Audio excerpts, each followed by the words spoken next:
So we just watched President Trump sign the bill to reopen the government and tell the truth about what just happened. Let's be clear, this shutdown wasn't a policy debate. It was a political hostage-taking. Democrats dragged millions of families, travelers, small businesses, and federal workers through needless pain to chase one thing: power. For weeks, flights were delayed, checks were frozen, food benefits were disrupted, contractors went unpaid, and basic services slowed to a crawl. Why? To ransom the budget for ideological riders, including the jaw-dropping push for free healthcare for illegal immigrants. Not because they love immigrants, but because they see not only future voters, but also people who will tremendously increase the population of blue cities and states, thereby increasing the electoral votes for those states. That's the game. Manufacture dependency, then cash it at the ballot box. So the president just ended the shutdown. And I agree with him 100%. This was borderline evil, using American hardship as leverage. Democrats didn't act like leaders, they acted like hostage takers. For the past 43 days, Democrats in Congress shut down the government of the United States in an attempt to extort American taxpayers for hundreds of billions of dollars for illegal aliens and people that came into our country illegally. From gangs, from prisons, from mental institutions. They wanted to pay them $1.5 trillion, which would have really hurt our healthcare businesses and our recipients at levels never seen before. Today, we're sending a clear message that we will never give in to extortion, because that's what it was. They tried to extort. The Democrats tried to extort our country. In just a moment, I'll sign a bill exactly like we asked Democrats to send us all along, many days ago. This cost the country $1.5 trillion, this little excursion that they took us on. Republicans never wanted a shutdown and voted 15 times for a clean continuation of funding. There's never been a time when one or the other party ever didn't sign a continuation. It's just a continuation, not a big deal. It's a continuation, and we'll talk later. Yet the extremists in the other party insisted on creating the longest government shutdown in American history, and they did it purely for political reasons. I want to thank Speaker Mike Johnson, Senate Majority Leader John Thune, as well as House Majority Leader Steve Scalise, Majority Whip Tom Emmer, and numerous other great Republican leaders and congressmen and senators who are here and who frankly spent a long time in Washington getting this thing to go away. I also want to thank the broad coalition of Americans that stood with us in this fight to reopen government, including the Teamsters, the American Federation of Government Employees, the Fraternal Order of Police, AMVETS, the National Small Business Association, the American Farm Bureau, the American Trucking Association. These are all incredible patriots. The Airlines for America, the Allied Pilots Association, the National Air Traffic Controllers Association, and many others, unions and non-unions. Over the past 7 weeks, the Democrats' shutdown has inflicted massive harm. They caused 20,000 flights to be canceled or delayed. They departed so many times, so late. People were hurt so badly. Nobody's ever seen anything like this one. This was a no-brainer. This was an easy extension. But they didn't want to do it the easy way. They had to do it the hard way. And they look very bad, the Democrats do. They deprived more than 1 million government workers from their paychecks and cut off food stamp benefits for millions and millions more Americans in need. They caused tens of thousands of federal contractors and small businesses to go unpaid. And the total effect of the damage their antics caused will take weeks and probably months to really calculate accurately, including the serious harm that they did to our economy and to people and to families. So I just want to tell the American people, you should not forget this. When we come up to midterms and other things, don't forget what they've done to our country. I also want to call for a termination to the filibuster so that this can never happen again. If we had the filibuster terminated, this would never happen again. And don't forget, we have another date coming up in the not-too-distant future. We can never let this happen again, and we should be able to pass great, really great legislation. So I say terminate the filibuster because, by the way, the Democrats will do it immediately if they ever assumed office, which hopefully they won't. Today we had the highest stock market price ever in all of the different markets. We set a record. It's the 48th time in the 9 months that I've been in office that we had this record set. So think of that, 48 times we had a record set, but today is the highest of them all. We're going to break new grounds. Nobody would have thought. I have with us not only the great political leaders, but the great business leaders of our country. They're standing right behind me and right really alongside of me. And if we would have told them a year ago that we'd be having stock prices this high, none of them, in fact, I just asked them that question, none of them would have believed it. And that inures to jobs and, very importantly, to 401ks, which have also set a record today, a record high for the people that have 401ks. And also, I want to thank Walmart because they came up with a fantastic study. It was the cost of Thanksgiving coming up and the cost of Thanksgiving from a year ago under Sleepy Joe Biden, and we're 25% lower this year than we were a year ago. And it's a very inclusive report, so I want to thank Walmart. They've done it for many years, but we believe in that, and we believe in that company.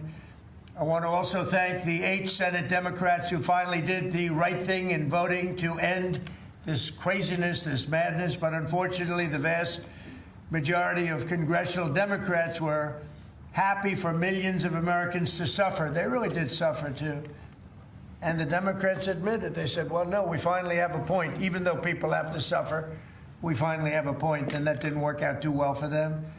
But they really went out and they could appease the fringe benefits of their far-left base, but that didn't work out because now their far-left base is angrier than ever before. We actually elected a mayor of New York City who happens to be a communist. When was that going to happen? Remember, I said all the time during my campaign, we will never be a socialist country, and that's right. We turned out to have a communist in New York City, and if you look at his views, those are the views of a communist, not a socialist. So this is no way to run a country. I hope we can all agree that the government should never be shut down again, end the filibuster, terminate the filibuster. It'll never happen again. So with my signature, the federal government will now resume normal operations, and my administration and our partners in Congress will continue our work to lower the cost of living, restore public safety, grow our economy, and make America affordable again for all Americans. Again, costs are way down. Energy is way down. Gasoline is at $2.50 a gallon versus $4.70 for the Democrats. And we think we're going to hit pretty close to $2 a gallon. That's like a really massive tax cut. It's the equivalent of that. And speaking of tax cuts, our great, big, beautiful bill is giving everybody in our economy, middle income workers, low income, everybody, the biggest tax cut in the history of our country. And it's no tax on tips, no tax on Social Security, and very importantly, no tax on overtime. You work overtime, there's no tax. That's among the things that add up to the biggest tax cut in history. And one other thing, you hear about rich people with deductions. Well, when you buy your car and you borrow money, you're allowed to now deduct the interest on that loan. So you can take that interest deduction and what you can take is that interest payment and deduct it for income tax purposes. That's a tremendous tax cut right there. But it all includes fixing the health care system that Democrats broke with the disaster known as Obamacare. Obamacare was a disaster from day one. It's done nothing but go up. And if you remember President Barack Hussein Obama, when he came up with this crazy idea, he said everything's going to be great, rates are going to go down, payments are going to go down, everything's going to go down. It went the exact opposite, with the biggest increase of healthcare in any country. It's a disaster. And I'm calling today for insurance companies not to be paid, but for the money, this massive amount of money, to be paid directly to the people of our country so that they can buy their own health care, which will be far better and far less expensive than the disaster known as Obamacare. And I've had, I think, great support. I've even had Democrat support. So we want the money that would be going to the insurance company, which is hundreds of billions of dollars. You know, their stock prices have gone up by 1,000% in many cases, 1,000% over a short period of time, because our country stupidly pays them so much money with this Obamacare scandal. So I want the money to go directly to you, the people. And you go out and you'll buy your own health insurance, and you'll negotiate different plans, and you'll get much better insurance, and you will be an entrepreneur for yourself. So I'm always willing to work with anyone, including the other party. We'll work on something having to do with health care. We can do a lot better. We can do great. So much money is involved, and we're willing to pay so much money to the people. So we're going to pay a lot of money to the people. They're going to go out and buy their own health care, and we're going to forget this Obamacare madness. So with all of that, I just want to tell you the country has never been in better shape. We went through this short-term disaster with the Democrats because they thought it would be good politically. And it's an honor now to sign this incredible bill and get our country working again. Thank you.